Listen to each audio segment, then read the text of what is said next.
গল্পের নাম কাঁচের জানালা। লেখক ইমরান। রাত তখন 10টা গড়িয়ে 11 ছুঁই ছুঁই। দূরে একটা কুকুর হু হু করে ডাকছে। বাতাসে শুষ্ক ঠান্ডা আর নীরবতায় ভারী হয়ে আছে রাতের পরিবেশ। মায়া সদ্য কলেজে লেকচারার হিসেবে জয়েন করেছে। শহরের কোলাহল থেকে দূরে এক নিঃসঙ্গ মফস্বল এলাকায় পুরনো একটি একতলা বাড়ি ভাড়া নিয়েছে। চারপাশে গাছপালা আর অদ্ভুত নীরবতা। বাড়ির প্রায় প্রতিটি ঘরেই কাঁচের জানালা। তার মধ্যে সবচেয়ে বড় জানালাটি ডাইনিং রুমে, দক্ষিণ দিকে। সেই জানালার কাঁচে হালকা একটা ফাটল, জলের রেখার মতো, পাতলা কিন্তু চোখে পড়ার মতো। মারা প্রথম দিনেই সেটা লক্ষ্য করেছিল, কিন্তু সে এমন কিছু ভাবেনি। তার চোখে বাড়িটা ছিল নিঃশব্দ, নির্জন, আর তাই মনোযোগী পড়াশোনার উপযুক্ত জায়গা। কিন্তু তৃতীয় রাত থেকেই অস্বাভাবিক কিছু ঘটতে শুরু করে।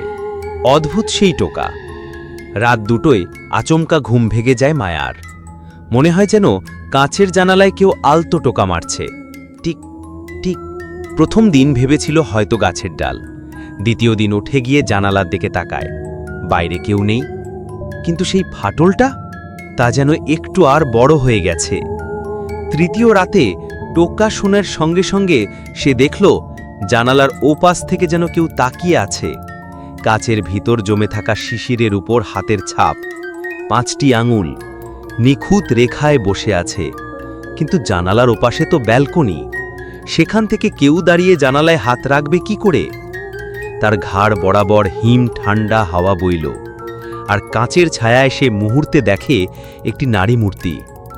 মুখ দেখা যাচ্ছে না, শুধু দীর্ঘ চুল আর অদ্ভুত লাল চোখ। পুরনো কাহিনী।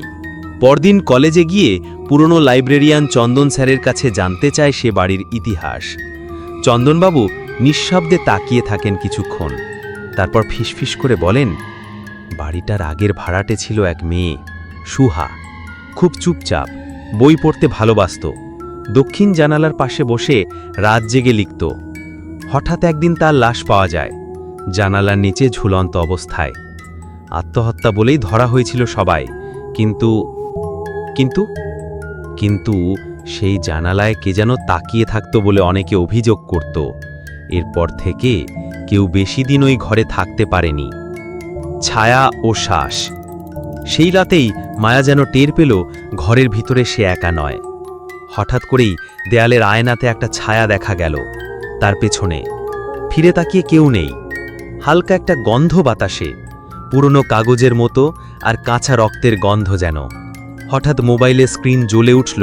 ছবির অ্যাপে গিয়ে দেখে গত রাতে তোলা একটি ছবি, যেখানে সে নিজের বিছানায় ঘুমোচ্ছে, অথচ ক্যামেরা ধরে রেখেছে কেউ যেন ছায়ার মধ্যে থেকে। ছবির কোণে স্পষ্ট দেখা যাচ্ছে সে লাল চোখ। জানালার ডাক। পঞ্চম রাতে মায়ার শরীর ঘামে ভিজে গেল। তার কানে এলো কাঁচের চিরচির শব্দ আর সেই টোকা, টিক টিক টিক। জানালার কাঁচটা এবার ফাটল ছাড়িয়ে ছড়িয়ে পড়েছে প্রায় পুরো কাঁচ জুড়ে। সে শুনতে পেল একটি সরি কণ্ঠস্বর, তুমি তো লেখো, আমাকে কেউ শোনেনি, আমার শেষ পৃষ্ঠাটা এখনো জানালার আড়ালে রয়ে গেছে। মায়া জোর করে আলো জ্বালিয়ে জানালার কাছে গেল। হঠাৎ কাঁচে লেখা উঠে আসে রক্তের মতো রঙে, আমাকে মুক্ত করো, ভাঙন ও মুক্তি। রাত ঠিক 3টে, বিদ্যুৎ চলে গেছে, চারদিক অন্ধকার। হঠাৎ চির করে জানালার কাঁচটা সম্পূর্ণ ভেঙে পড়ে মেঝেতে। চারদিক ঘন কালো কুয়াশায় ঢেকে যায়, আর সেই কুয়াশার মধ্যে থেকে ঘরে ঢোকে সেই ছায়া। তার কণ্ঠে কান্না মেশানো ফিসফাস, আমার লেখা শেষ হয়নি, আমার কণ্ঠ কেউ শুনল না, এখন তুমিই হবে আমার কাগজ, আমার কাঁচ। মায়ার চোখের সামনে সব ঘুরে গেল। শেষ দৃশ্য। পরদিন সকালে স্থানীয় লোকজন খেয়াল করল দক্ষিণ জানালার কাঁচ নতুন করে বসানো হয়েছে। কোনো ফাটল নেই, কোনো রক্ত নেই, কিন্তু ঘরটা এখন খালি। মায়ার কোনো খোঁজ নেই। বাড়ির মালিক মৃদুস্বরে বললেন, জানালা কাঁচের হলেও স্মৃতি ভাঙে না।